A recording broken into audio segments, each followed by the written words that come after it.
PC ടോക്സിൻ്റെ പുതിയൊരു LPUP interview preparation ക്ലാസ്സിലേക്ക് ഏവർക്കും സ്വാഗതം. ഇന്ന് പുതിയൊരു ടോപ്പിക്കാണ് അപാർ ID. അതാണ് ഇന്നത്തെ ടോപ്പിക്ക്. ഇൻ്റർവ്യൂവിൽ വളരെയധികം ഇമ്പോർട്ടൻ്റ് ആയിട്ട് ചോദിക്കാൻ സാധ്യതയുള്ള ഒന്നാണ്. കഴിഞ്ഞ മുമ്പത്തെ LPUP ഇൻ്റർവ്യൂ നടന്നതിൽ നിന്നും വ്യത്യസ്തമായ ചോദ്യങ്ങളായിരിക്കും ഇപ്പോൾ ഉണ്ടാവുക. ഇപ്പോഴത്തെ കറണ്ട് ലെവലിൽ എന്താണ് ഇമ്പോർട്ടൻ്റ് എന്നുള്ളത് അറിഞ്ഞു വയ്ക്കുക.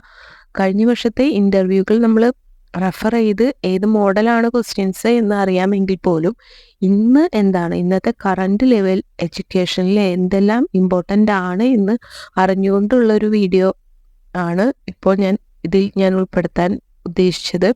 കാരണം 2020 ന്യൂ എഡ്യൂക്കേഷൻ പോളിസിയോടനുബന്ധിച്ച് ഉയർന്നു വന്ന ഒരു ആശയമാണ് അപാർ ID എന്നത്. ഇതിനെക്കുറിച്ചുള്ള ഒരു വീഡിയോ ആണ്. തീർച്ചയായും എല്ലാവരും കാണുക, സപ്പോർട്ട് ചെയ്യുക. അപാർ സ്റ്റുഡൻസ് ID എന്നത് എന്താണ് എന്നതാണ് ഈ ക്ലാസ്സിൽ വിശദമാക്കുന്നത്. ഇതിനോടൊപ്പം തന്നെ ചേർത്ത് പറയേണ്ട ഒരു കാര്യമാണ് ന്യൂ എഡ്യൂക്കേഷൻ പോളിസി 2020 എന്നത്. കാരണം അതിലാണ് ഈ അപാർ ID എന്ന് പറയുന്ന ഒരു ആശയം മുന്നോട്ട് വരുന്നതും ഇപ്പോൾ അത് നിലവിൽ നടപ്പിലാക്കിയിട്ടുള്ളതും. നമ്മൾ ഓൾറെഡി തന്നെ ഒരു വീഡിയോ ചെയ്തിട്ടുണ്ട് ഇതിനെ പറ്റി. കഴിഞ്ഞ 2020 പുതിയ എഡ്യൂക്കേഷൻ പോളിസിയെ പറ്റി. ആ ക്ലാസ് കേൾക്കുകയാണെങ്കിൽ നിങ്ങൾക്ക് ആ ക്ലാസ്സിൽ ഈ ഒരു വേർഡ് കേൾക്കാം.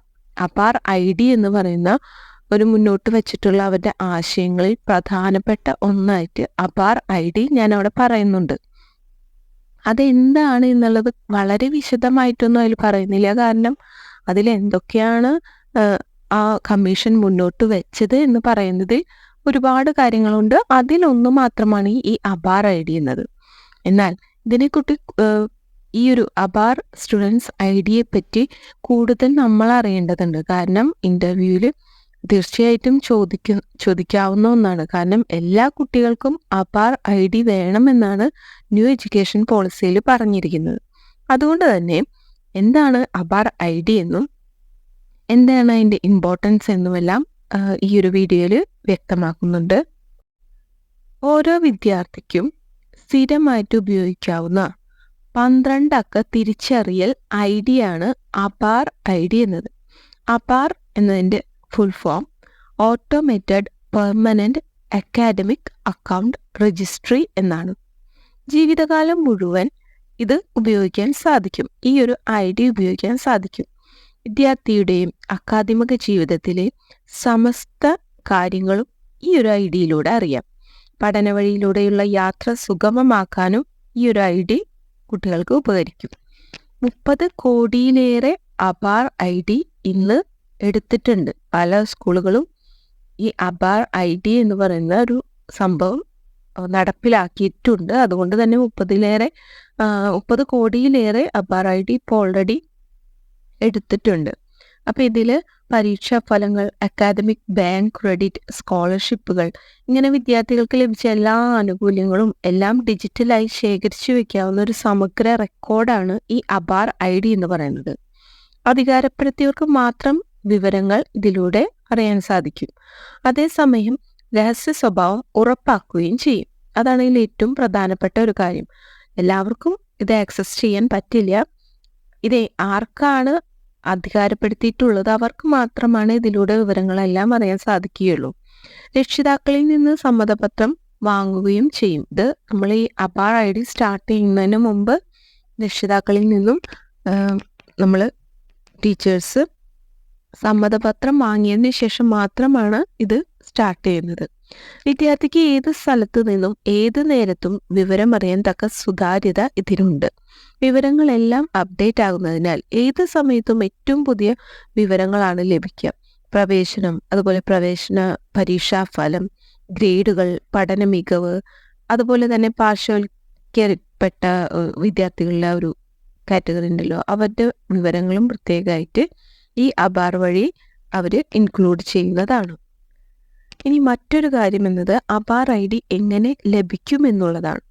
അപാർ ID നൽകേണ്ട ചുമതല സ്കൂളുകൾക്കാണ്.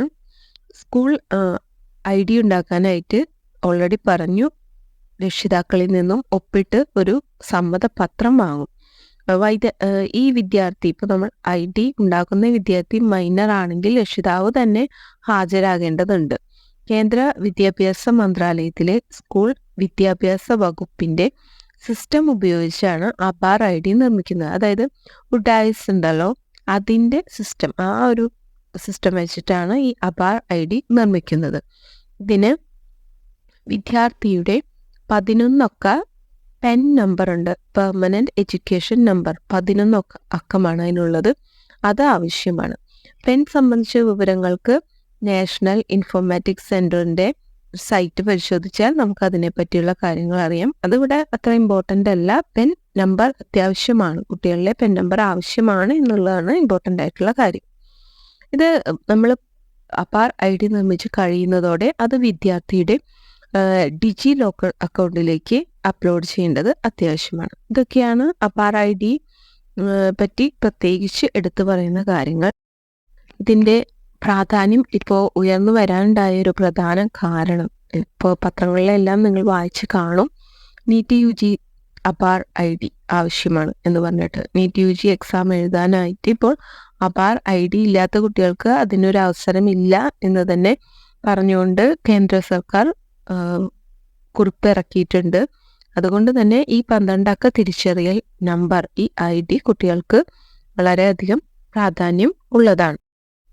ന്യൂ എഡ്യൂക്കേഷൻ പോളിസിയിൽ ഇത് തന്നെയാണ് മുന്നിൽ പറയുന്ന ഒരു കാര്യം. അതായത് എല്ലാ കുട്ടികൾക്കും ആധാർ ID ഉണ്ടാകണമെന്നുള്ളത്. ഓരോ കുട്ടിയെയും നമുക്ക് ആധാർ കാർഡുള്ള ഇതുപോലെയാണ് ഇപ്പോൾ കുട്ടികൾക്ക് ആധാർ ID എന്നത്.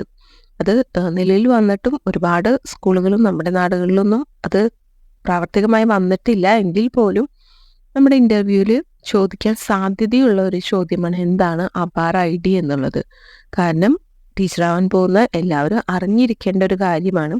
പ്രത്യേകിച്ച് 2020 ന്യൂ എഡ്യൂക്കേഷൻ പോളിസിയിൽ ഇത് ഇമ്പോർട്ടൻസോട് കൂടി പറയുന്ന ഒരു കാര്യം, ഒരു അധ്യാപകനാകാൻ പോകുന്ന വ്യക്തി അറിഞ്ഞില്ല എങ്കിൽ അത് ശരിയല്ലല്ലോ. അതുകൊണ്ട് തന്നെ ഈ ഒരു വീഡിയോയിൽ പറയുന്ന ഈ കാര്യങ്ങൾ ജസ്റ്റ് ഒന്ന് അറിഞ്ഞു വെക്കുക. എന്താണ് ആധാർ ID എന്നുള്ള ചോദ്യം വരുമ്പോൾ നമുക്കറിയാൻ, നമുക്കൊന്ന് എന്താണ് എന്നുള്ളതിൻ്റെ ഒരു ചെറിയൊരു കൺക്ലൂഷൻ, ഒരു ചെറിയൊരു വിവരണമെങ്കിലും നമുക്ക് നൽകാൻ സാധിച്ചാൽ അതൊരു മികച്ച കാര്യം തന്നെയായിരിക്കും. വളരെ ഇമ്പോർട്ടൻ്റ് ആയിട്ടുള്ളൊരു ടോപ്പിക്കാണ്. അതുകൊണ്ട് തന്നെ ഈ ആധാർ ID എന്നുള്ളത് സ്കിപ്പ് ചെയ്യാതെ വീഡിയോ ഫുള്ള് നിങ്ങൾ കണ്ടു കാണുമെന്ന് ഞാൻ വിശ്വസിക്കുന്നു. ജസ്റ്റ് ഒന്ന് എഴുതി വയ്ക്കുക, നിങ്ങളൊന്ന് പഠിക്കുക, ഇൻ്റർവ്യൂവിന് പോകുന്നതിന് മുമ്പ് ഒന്ന് റെഫർ ചെയ്തിട്ട് പോവുക. എനിക്ക് ഈ ക്ലാസ് വളരെയധികം ഉപകാരപ്രദമായിട്ടുണ്ടാകും എന്ന് തന്നെ ഞാൻ വിശ്വസിക്കുന്നു. നിങ്ങളുടെ വിലയേറിയ അഭിപ്രായങ്ങൾ കമൻ്റായിട്ട് രേഖപ്പെടുത്തുക, ഫ്രണ്ട്സിന് ഷെയർ ചെയ്യുക, സപ്പോർട്ട് ചെയ്യുക. Thank you.